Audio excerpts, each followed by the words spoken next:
Hey everybody, Colt Bill here, coming to you from the Bob Gnarly 6 and 9 channel. We're out here at the farm. We're fixing to do a little bit of shooting, and what we're going to do today is we're going to follow up on a video I did the other day with this Colt AR-15 Sporter II.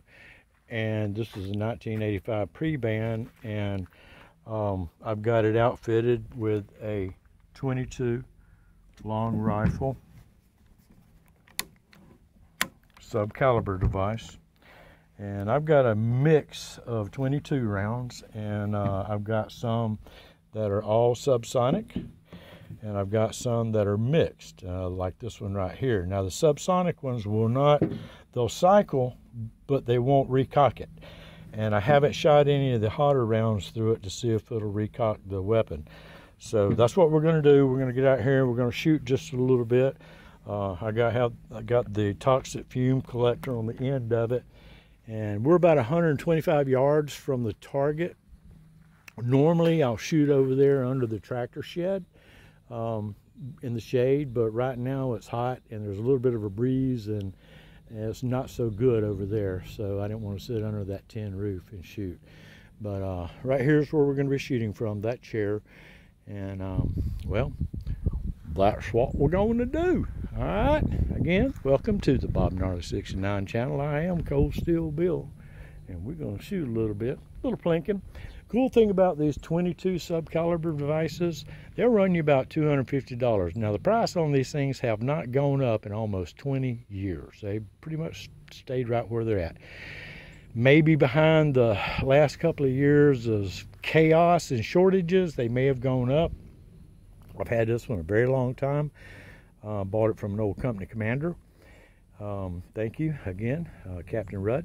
Anyhow, that's what we're going to do. And these, like I said, these things will save you a ton of money if you just want to get out plink with your AR-15. You know, you can buy an AR-15 that's chambered in 22, or you can take your AR-15 chambered in 5.56 or 223 and put the subcaliber device in it and use the long rifles in it. Y'all hang on. Okay, as I said, we got the AR-15 Sporter II, and I'm sorry. What's up, buddy? Caught the wing of a dragonfly. He didn't appreciate that. All right, anyway. I got the 22 subcaliber device in it, and right now, this is one of the subsonic rounds. So we're going to shoot this. Unfortunately, like I said, these will cycle the brass out, but it won't cock the gun. So I'll have to be picking up a expended round pretty much every shot just to get another round in the chamber, but that's okay.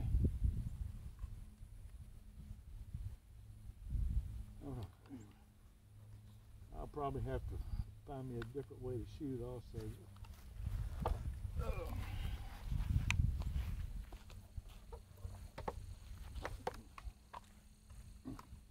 I didn't really come out prepared, as you can see. And the top I generally shoot off of is over yonder. I gotta get some more. I gotta get me some more target in the picture now. All right, how much holdover am I gonna have to use? You can't see it probably, but I'm gonna shoot at the diamond down there. I'm shooting the 3rd mil dot down to center.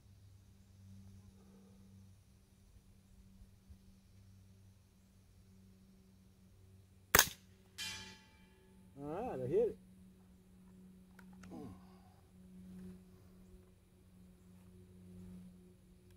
Yeah, see, it didn't cock it again. So now, we got a unfired piece of ammo on the ground.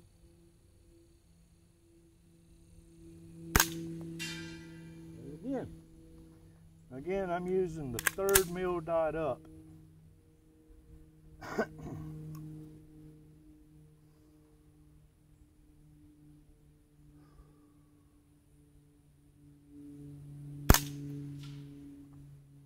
that one.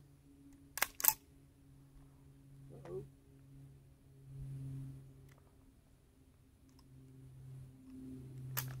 I've had this happen to me a couple of times before,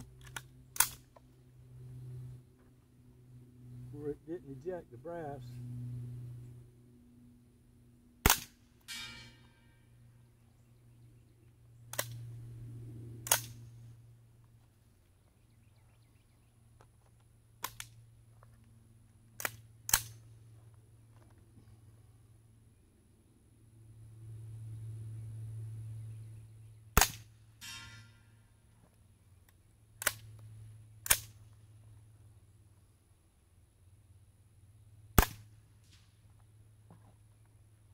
Shooting a little bit to the left, maybe.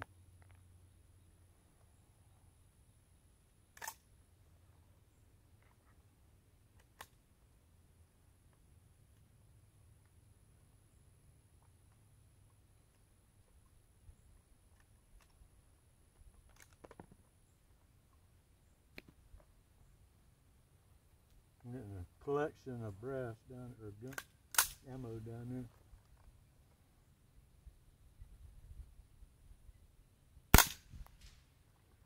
Alright, so the subcaliber device, shooting the subsonic 750 feet per second, 22 rounds, they're quiet. I mean, come on guys, you heard that. It's very quiet. Tell you what I'll do. I will chamber another one, and I'll bring the muzzle of the gun right up here next to the camera. Let's see which side's got the microphone on it. That side right here. Alright, so what I'm going to do, here's the muzzle. I'm literally going to put it right next to the camera. You may or may not be able to see it, but and then I'll move it forward a little bit so you can see it shoot again right in front of you.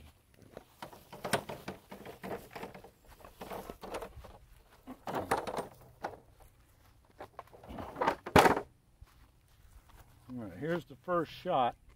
Like I said, you can't see it, but I'm 2 inches from the side of the camera. I guess it helped if I put a round in.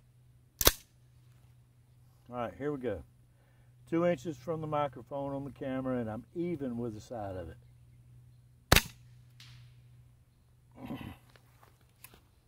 Now, whoops. Let me see, can you see it yet? Here it is. The muzzle is 14 inches in front of the camera. All you can hear is the action.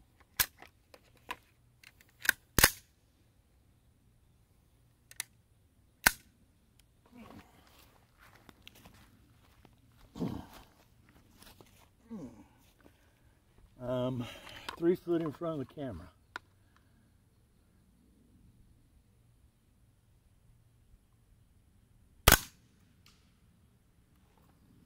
Very quiet, very quiet. All right, so now we're going to swap over to where's that magazine? I got here. To the magazine that's got the faster rounds in it. And see how they work. I'm pretty sure they're going to be a lot louder because they're not subsonic. Let's see how that works. Excuse me, Grandma.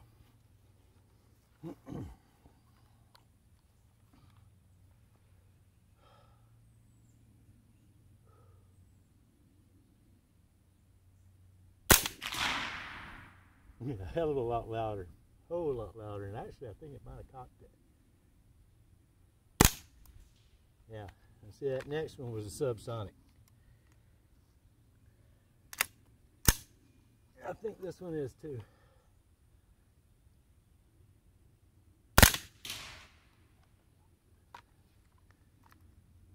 Well, that one might have cocked it. It has a little bit more jump to it.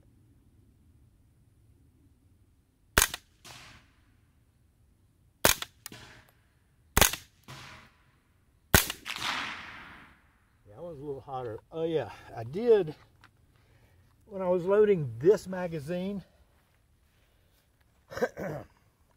I did load about every third round, or not third round, about every fifth round, one of those hollow points that you saw earlier.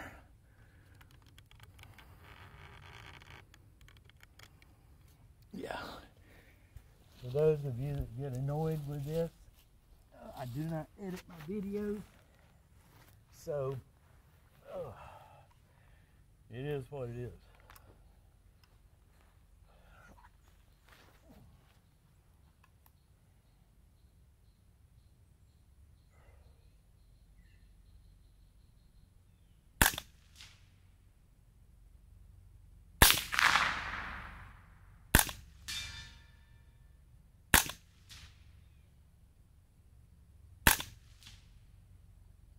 Wish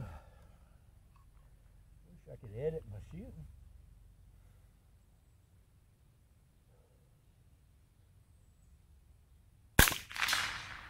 I was using too much holdover.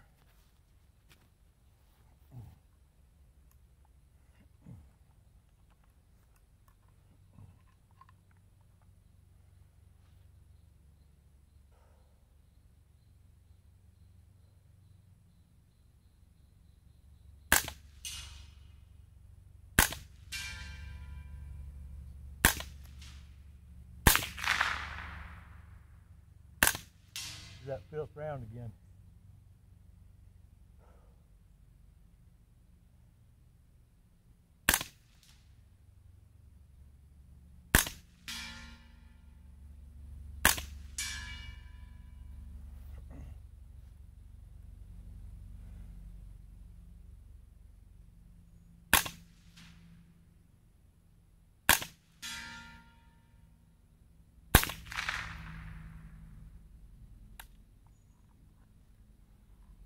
All right.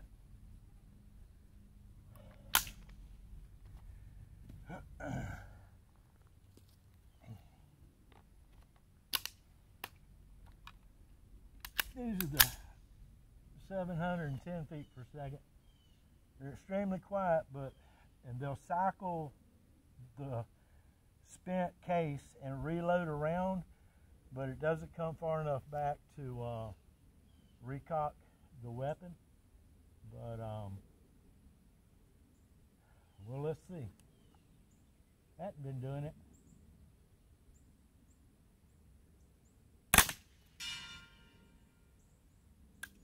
Nope.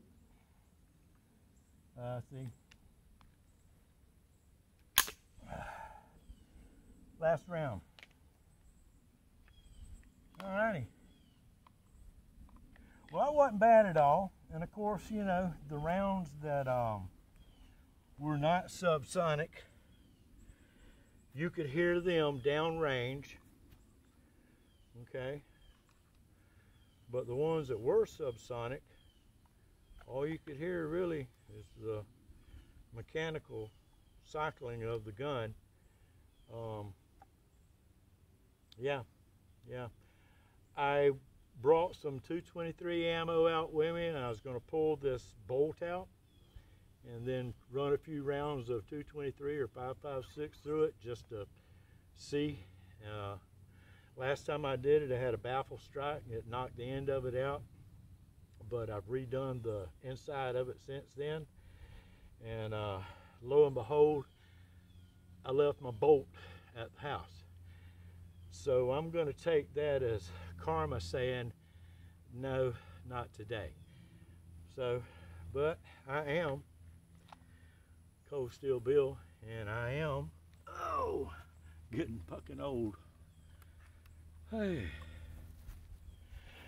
Coming to you from out at the farm.